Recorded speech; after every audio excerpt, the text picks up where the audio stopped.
नमस्कार दोस्तों, मैं डॉक्टर आलोक चौधरी। आप देख रहे हैं डॉक्टर आलोक वेट क्लब। आज हम रात को एक इमरजेंसी केस देखने आए हैं। भैंस एकदम सुस्त हो गई है, एक तरफ गर्दन मोड़ के बैठी है। किसान भाई ने बताया कि चारा नहीं खा रही, जुगाली नहीं कर रही है। 2 दिन पहले इसने बच्चा दिया है और इसका टेम्परेचर 98.3 डिग्री फ़ारेनहाइट है। ये एकदम टिपिकल कैरेक्टर मिल्क फीवर का है, जिसमें कि पशु एकदम सुस्त हो जाता है, गर्दन एक तरफ तोड़ लेता है, मोड़ के फ्लैंक रीजन में करके सुस्त बैठ जाता है, गोबर करने की स्थिति में नहीं रहता, दूध देना बंद हो जाता है। और ऐसा केस जब भी आता है तो आप समझिए ये मिल्क फीवर दुग्ध ज्वर होता है। इसमें तुरंत हमें कैल्शियम एक चढ़ाना चाहिए। कैल्शियम बोरोग्लूकोनेट कैल्बोराल के नाम से आता है, या माइफेक्स कैल्शियम बोरोग्लूकोनेट मैग्नीशियम बोरोग्लूकोनेट चढ़ाया जाता है। इसके चढ़ाने से चमत्कारिक रिजल्ट मिलता है। सबसे पहले हम कैल्शियम को थोड़ा सा गुनगुना पानी, क्योंकि ठंडी का मौसम है, गुनगुना पानी में डाल के नॉर्मल टेम्परेचर पे कर लेते हैं। उसके बाद फिर हम इसको स्लो आईवी चढ़ाते हैं। हमेशा ध्यान रखना चाहिए कैल्शियम जब भी चढ़ाना हो स्लो आईवी चढ़ाना चाहिए, क्योंकि हार्ट अटैक का खतरा रहता है तेज आईवी चढ़ाने से।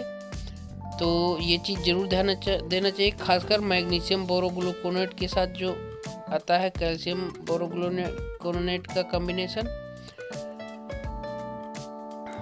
जैसे कि देख रहे हैं हम कैल्शियम चढ़ा रहे हैं अब इस पशु को, भैंस को। और इस तरह से किसान भाइयों, मिल्क फीवर का केस जो होता है, क्योंकि दूध से कैल्शियम की मात्रा अधिक निकल जाने से ब्लड में कैल्शियम की एकाएक कमी हो जाती है, जिसको बोन से ब्लड में कैल्शियम का मेटाबॉलिज्म तुरंत नहीं हो पाता, कमी हो जाती है। तो इसको पूरा करने के लिए हमें अलग से कैल्शियम देना पड़ता है। जैसे कि इस स्थिति में देखिए हमने 1 बोतल कैल्शियम चढ़ाया है। अब पशु की स्थिति पहले से बहुत बेहतर है। और ये देखिए नीम की पत्तियां खा रही है, टहनियाँ खा रही है, थोड़ा अलर्ट हो गई है, गर्दन सीधी कर ली है। और जब भी इस तरह के केस हों, शुरुआती दौर में ही, जैसे पशु लड़खड़ाना, थोड़ा सुस्त होना शुरू हो, उसी समय 1 बोतल अगर कैल्शियम बोरोग्लूकोनेट की 2/3 भाग आईवी और 1/3 भाग सबकट चढ़ा दिया जाता है, तो उसमें ही रिकवरी हो जाती है। अदरवाइज हमको पूरा 1 कैल्शियम की बोतल, कभी कभी 2 बोतल भी चढ़ानी पड़ जाती है। जैसा कि देख रहे हैं ये भूसा भी खाना शुरू कर दिया है, लेकिन उठने की स्थिति अभी नहीं बन रही है। गोबर भी नहीं किया है, पेशाब इसने किया है थोड़ा सा। और अब हम 1 बोतल और चढ़ा रहे हैं, क्योंकि रात का समय है, इसलिए थोड़ा सा 1 बोतल और चढ़ा देते हैं, जिससे कि पशु खड़ा हो जाए और सामान्य स्थिति में आ जाए। इस तरह से जब भी पशुपालक भाइयों आपके घर में गाय भैंस बच्चा देने की नज़दीक पहुँचे, तो आप अपने पशुओं को एनायनिक साल्ट, मेटाबोलाइट, हाइपोरेड, इंटाबोलाइट, ये सब जो आते हैं, इनको पहले से ही खिलाना शुरू कर दें, जिससे कि मेटाबॉलिक डिसऑर्डर होने के चांसेस कम होते हैं। इस तरह से कैल्शियम कमी कम हो जाती है। देखिए ये देखिए पशु जो है, अब भैंस खड़ी हो गई। 1 बोतल और चढ़ाया गया, अभी आधा बोतल चढ़ाते चढ़ाते ये खड़ी हो गई है। अब इसको हम थोड़ा सा बचा हुआ जो है उसको भी चढ़ा देंगे। तो ये ध्यान रखें, एनायनिक साल्ट जरूर दें। देखिए ये गोबर भी कर दिया इसने,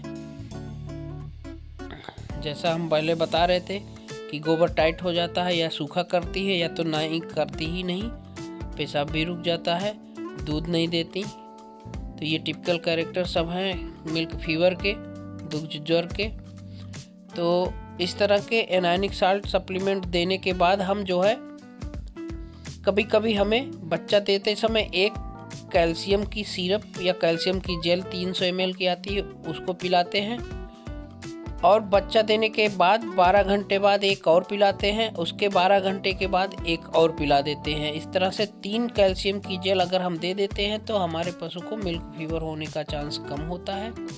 तो ये ध्यान रखना चाहिए, जब भी ऐसे केसेस आए तो तुरंत इस पे देखिए, ये देखिए अब पशु एकदम पूरी तरह से सही हो गया है। अब ऐसा लग भी नहीं रहा कि कुछ देर पहले ये एकदम बैठ गया था, उठने की स्थिति नहीं थी। अब देखिए पकुड़ी कर रहा है, जुगाली कर रहा है, चारा खा रहा है, भूसा भी। तो इस तरह के चमत्कारिक रिजल्ट मिलते हैं। ज़्यादा से ज़्यादा 1 घंटा लगा है, इसमें रिकवरी आ गई है तुरंत।